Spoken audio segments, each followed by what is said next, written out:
Evening everyone and welcome back to YTCSC, YouTube's Celtic Supporters Club. I'm your host Mark and I am here with Roberto. Robert, how are you? Hi guys, how you doing? I'm very well. Yourself, Mark? Yeah mate, I'm good, thank you. Long day at work, pouring the rain and heavy storms outside, but good to be finished and chilling. Absolutely, absolutely.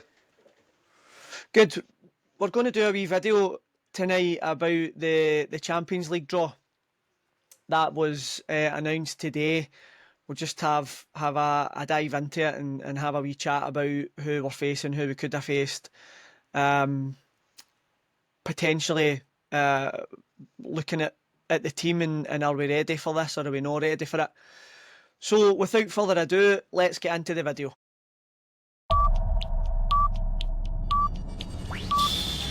Okay, Robert. So the draw was made. We know we could have come up against teams like Austria's Sturm Graz and also Swedish powerhouse FC Basel, and we didn't. So I think we have had a very lucky draw, if I'm honest with you. So we've either got Kairat Almaty or Slovan Bratislava. I honestly feel that's a kind draw from the teams that we had available. I think we've lucked out a wee bit here. The first leg will take place in midweek. It'll be the 19th or 20th of August, with the return leg coming just a week later. And again, that's a midweek game, as we know, and that'll be the 26th or the 27th of August. We know if we win, we are in the riches of the Champions League, and you know if we lose, we will drop straight into the league phase of the Europa League, which we don't want. We want to get into that, the big boy league again. Something just to note before I bring you in, Celtic actually face Rangers a couple of days after the away tie. So in my mind, I don't want Celtic to be travelling to Kazakhstan because we've got the home leg first and the away leg second. It's a hell of a journey. It's a hell of a trek, and you don't want the boys to be on a plane for that length of time and then have to go to Ibrox 2 days later. What's your thoughts on the draw, mate? Very similar to yourself, Mark. It was very kind, I must confess. Bearing in mind, I'm pretty sure it was last season. We beat Bratislava. Was that last season 5-1? Yep. So if we go in the same vein of form, which was quite hard watching that game yesterday, because again I know we'll touch on it, but we need to strengthen in key areas. But I think we should handle the tie appropriately. Yeah, we'll come on to yesterday's match because I think it's relevant to where we are right now and are we ready for the Champions League.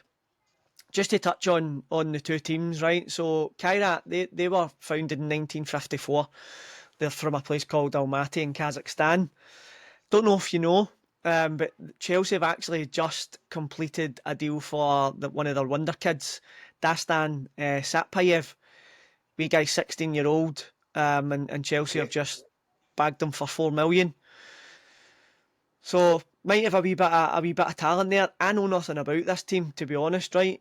The only reason I knew this is I was watching the Celtic Way and the boys mentioned it there and they've done a wee bit of digging in it. And 16-year-old for £4 million must be half decent if you're willing to spend that money. We can't even bid 4 million for a guy who's worth 6 million and he's played and he's had a decent career. Just shows you the difference in either board strategy or finances. Slovan Bratislava, we know you've talked about it. We got them in the Champions League last year in the league phase, and we demolished them 5-1, going on 6, 7, or 8. To be honest, so that to me, that's the team I want to face. That's the team that I would like to actually get in the draw because one, I think we bring them to Parkhead they will have nightmares of their game that they had against us there, because that was a doing we gave them. And two, Celtic will feel on the opposite side. We've had them here and we've absolutely destroyed them, so let's go and do it again. And for me, if we can go and do have that kind of performance and bring that kind of scoreline back, I think the tie will be done the second leg. I concur with everything you say there. I just, yeah, it should be done and dusted after the tie at Parkhead. But you're right. But it was blaring yesterday, with the lack of strength that we have. Yep. And you forget sometimes when the players are travelling, as you quite rightly says, and you've got an important league match with your rivals. So hopefully that doesn't come into the equation at all. Yeah. I just feel we could deal with this side, qualify, and then see where that takes us. Because we've got four weeks is it left of the window, and I think he's adamant that there's still going to be fresh faces coming through the door within that period. So time will tell, but I'm looking forward to it. I'm looking forward to it. Do you think the draw's been kind? I know it's been kind to Celtic, right? But do you think it's been kind to the board? Because I think the board are sitting in their hands a wee bit right now, and I don't really want to get into the Brendan Rodgers situation, right? But there's a lot going on behind the scenes there. There's something happening. Either the board don't want him there anymore, or they don't trust his signings, or whatever it is, right? And Celtic board are renowned for waiting till they get past the groups, the league, or the qualifier to then go and spend money.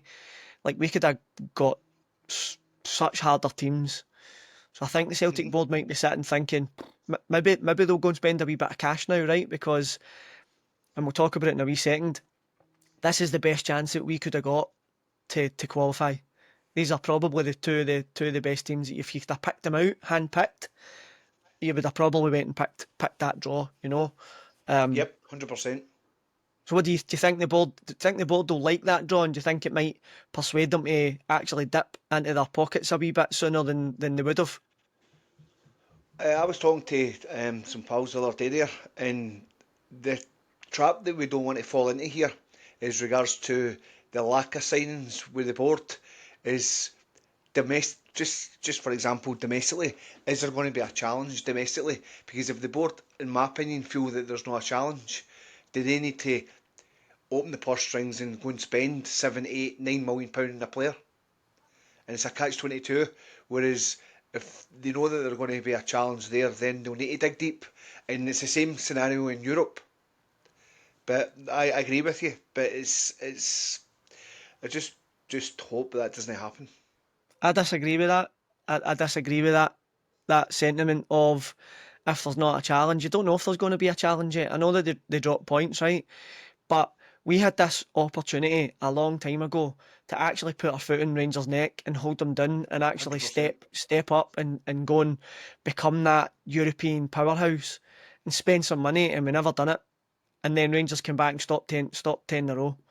So I disagree. I think whether your opposition or your nearest rivals are getting stronger or they're not getting stronger, I agree with Brendan Rodgers. You have to progress and you have to grow. Doesn't mean you need to go and spend 9 and 10 million on a player, but you need to go and invest and grow and help the team become what Brendan Rodgers and the Celtic fans want them to be. Whether Rangers are sitting in their arse, or whether they're actually getting stronger and going to be a real challenge, I don't think has anything to do with it. I think as a club we still have to go and do what we need to do, take care of ourselves, and that's my thoughts on that. I, I agree with you. I don't mean it in the sense where I'm letting the board off lightly here. But you're 100% correct. But the key question for me is why, year in, year out, do they always stall? Yeah. And say, why do they? It beggars belief. Uh, they always stall for, I don't know, this marquee signing or some of this names that's been linked in the past, and it just sometimes more often than not doesn't materialise. And again, we're in a situation where 3.5, 4 weeks away for the window shutting, and they're still doing the same again. I don't understand it. I really don't. As I say, I'm not going to make excuses for the board in regards to if there's not a challenge. Well, that makes it okay. They don't need to spend Yeah. 100%. You should be. Your closest rival should be out of sight. The way that Celtic conduct their business and how much money they've got in the bank financially, they're light years ahead of everybody in that league. But I just don't know why they keep stalling. I don't understand it. Why? I just don't. You just made me think of that there. While we are talking there, I'm thinking we don't need to spend 9 and 10 and 11 million pounds, right? But Ida, and we'll come on and let's talk about him now, right? Ida's not done that whole situation any favours. Ida's running out of credits with so many people. I've been a avid guy to back him and say, look, you'll come good, you'll come good, you'll come good. Didn't come good yesterday. He could have scored a couple of goals. He should have scored that one at the back post. And is this then making the board think, should we give Brendan Rodgers 10, 20 million pounds to spend if that's the type of player that he's going to bring in? Because has he come good? No, he's not. He's not. You need more than 20 goals in the SPL. I know he scored a couple of decent goals and important goals in the Champions League. But I think you need more. If you're going to spend £9 million for a club like Celtic, you need more. And that's maybe knocked the confidence of the board. And that's me probably making excuses for them, actually. But that's just maybe something in I know the it's background. hypothetical at this early stage, but could you bank in Ida scoring 20, 25 goals this season as your I don't top know, talent? mate. I don't know. That's the question. Watching him, I thought he was actually, yesterday. some of his first touches. His first touches, you would think he was actually playing the part with a beach ball. It was, Yeah. he's, I couldn't understand it, and I'm like you, I've backed him and I've gave him a lot of plaudits in the past and what he's done, and even to his goal to game ratio last season when he didn't start full games. He's starting games now. He's starting Yeah. games now, so he's got to live up to it. He's got to definitely live up to it. He's maybe better off the bench, actually. Seems to do better when he comes off the bench than he does when he starts. But yeah, same thing yesterday with Ida. He drives me crazy when he comes so deep. He comes into his own half to lay a ball off to get into the game, and then by the time we're up the park, he's not in the box. Like I'm just like just stay up that end of the park. Anyway, let's not get bogged down with Adam Ida. I think we will take some time. Just let's get on a wee bit of the game, right? Because I think the way Celtic started the league form and the fact that the Champions League is coming, I think we're going to take a wee bit of time to get up to speed. From what I saw at the weekend, anyway, I don't want to, and doing this channel's kind of helped me try and not get too emotional and keep a balanced view on what I'm seeing, right? Because normally I'm either up or I'm down, but I'm trying to keep a balanced view, and I think maybe it'll take a wee bit of time for us to click this year because I didn't see it yesterday. I felt we were very flat, non-existent in the right hand side until Forrest came on. I think Yang is done now. He doesn't have a future at Celtic for me. I can't see it. He never takes a player on. He never runs beyond. He's not got the balls to actually be a winger. He gets that ball and he just cuts back and plays it back Stop. Back. constantly. I'm like, and then Forrest comes on and changes the whole dynamics of the right hand side. So for me, if we're going to keep Yang, he needs to be like an impact player. And if that's not enough for him, then I would sell him. And me personally, it was frustrating the life out of me yesterday. I couldn't get into it watching him. I just thought it's not happening. I think Let me that ask you. needs to. On you go. Sorry, let me ask you a question, Mark. Yeah. If we've got to rely at this stage over the last so many years, and I like him, but James Forrest is in his early 30s. It's one Do of we my need to questions still to you in a rely on minute. James Forrest? Do we still need to rely on James Forrest at this stage? So I don't.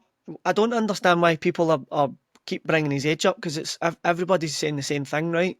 Look at the difference in class of a player, right? When Yang was playing to Forest, 100%. he's completely different. He's mature, he gets it, he's direct, he's tricky, he can come inside, he can go outside, he can pass, he can shoot, he can cross.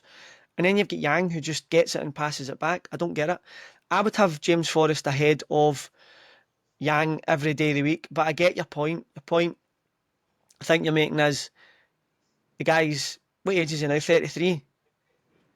He's there or thereabouts, I think so, aye. 33-year-old. We don't have a young, dynamic winger in there that we should have to either support or enhance James Forrest. But I think Forrest has got to start ahead of Yang now. If I was James Forrest and Yang's ahead of me, I'm thinking, what do I need to do here, man? What? Do you think, is it a fitness thing then? I don't know, maybe, mate, but he Would you, looks quite fit to would me. you get, 100%? I mean, would you get 75 minutes of him? I think you would get 75 minutes out of Forrest easily, aye. I think you would anyway. Yep. But that's one of the ones that I was wanting to talk about. The second one is, and we kind of touched on it, he just not doing enough for me anymore. He's not cutting it, and he's not giving us what we need as a team. We need that goal scorer. The other one I wanted to touch on, and this obviously, both of these comments, the Yang, Forrest, and not having another right winger, and Ida up front getting swapped out for Kenny.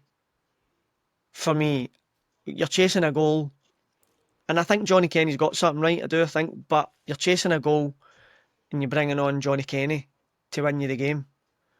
I don't, I don't, I don't think that's the right quality of player to be bringing on. Firstly, secondly, I want to question the fact that there's two things I want to talk about. The two Japanese boys, right? Yamada was on the bench. You're chasing a goal. You've got a guy who seems to have a lot of power, a lot of pace, quite direct, quite tricky, quite technical. For me, he would be the guy you would bring on. You would be the sensible player to bring on. Maybe Brendan Rodgers has seen something or not, right? And then you've got Inamura, who doesn't even get onto the bench. He wasn't So, even in the squad, aye. mate, wasn't even on the bench, right? So two things here.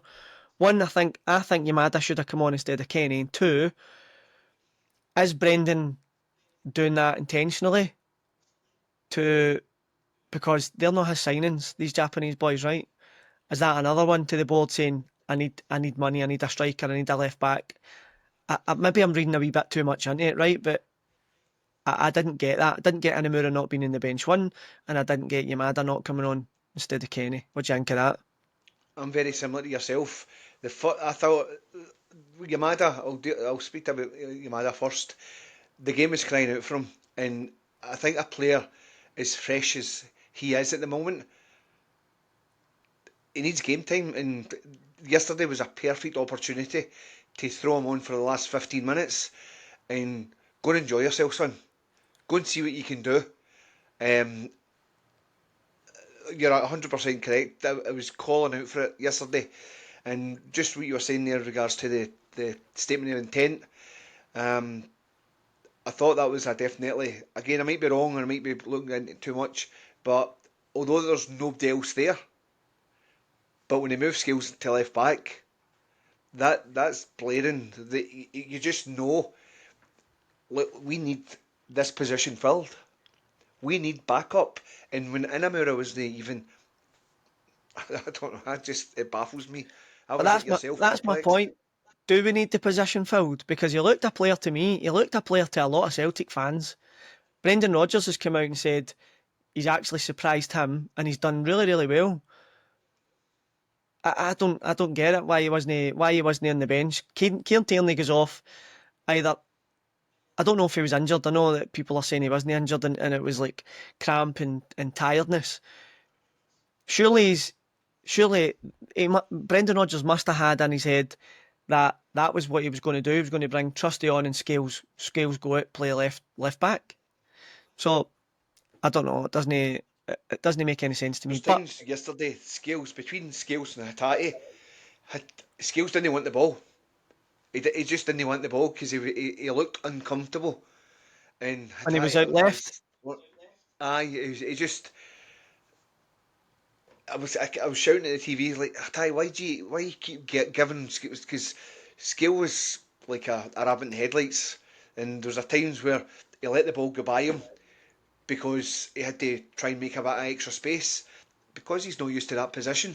And we were saying it yesterday. It was like the boy just looks uneasy. And for I'm exactly. I was asking the same questions you're asking. I don't understand it. But is Brendan doing this deliberately? I don't know, and I hope not. I hope not, because it jeopardises the start to the league season. But we didn't. We came good. So the good news is we came good. It's not all doom and gloom. We had a few players who didn't perform. Negrin wasn't at his best. I know Brian said he thought he looked bright. I didn't. I thought he started very early. Started off okay, and then he just looked out of place for me. So I think his debut didn't go too well. But we got the points. Rangers drew. Come on then, we're up 2 points already. So let's be happy about that, and let's hope the boys are just finding their feet early doors.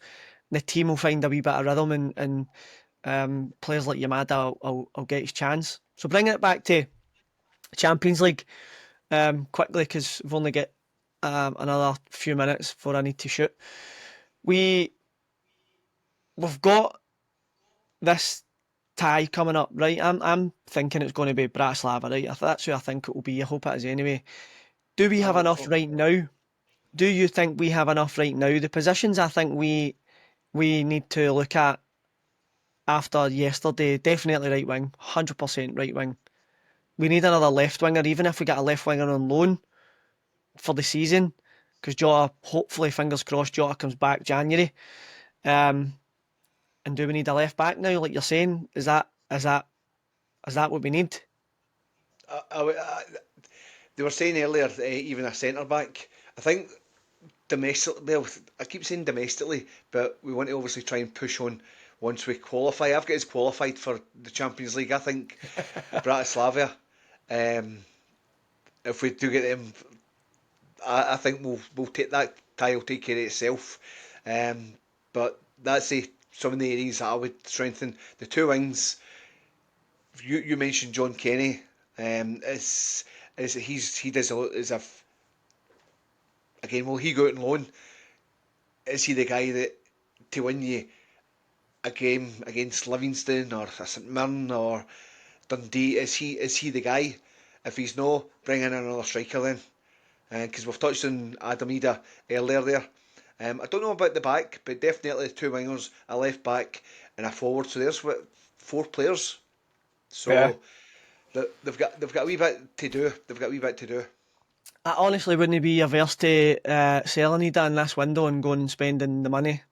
I wouldn't. I'm at the point. I think we've been saying he's got something, and it just doesn't happen. And I know that I don't know if that Girona link was real, the Italian link. But if there are any suitors out there that are fancying Adamida and they're watching this, then get your bid in, please. let's see what we can do. So I But agree. I think we can qualify with the team that we've got. I think it will be a bit squeaky bum though. Not joking. I think if we go and get a winger, maybe two wingers and somebody up front, unless Yamada comes good in the next couple of weeks, Brendan gives him a chance and then actually sees that he's a decent player. Because in these at European this games, you're moment in going to have time, he's got nothing space. to lose. You've got space in behind in the European games. The problem with Scotland is the same as it was there. That stupid, horrible low block. They It's they sit horrible. in, don't they?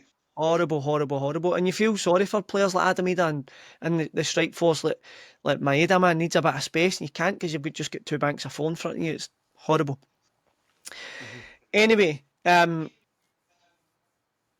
we've got the Champions League ties coming up. I think we need to strengthen. I think we'll still qualify if we don't. Any final thoughts, mate? No, I think we've touched on quite a few, but with this tie coming up. I think, as I said earlier there, it'll take care of itself, and we've got 4 weeks left in the window.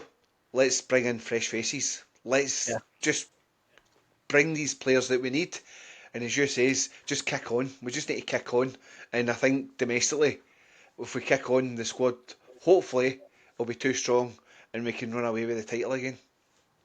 Agreed. We're on the right road, mate. We're on the road again. We've 2 points up. So let's look forward to the Champions League. Let's see if we do a wee bit of business. Robert, my friend, thank you very much for your time tonight. And we Thanks, will guys. catch you Thank you. guys on the next one. Hail, hail.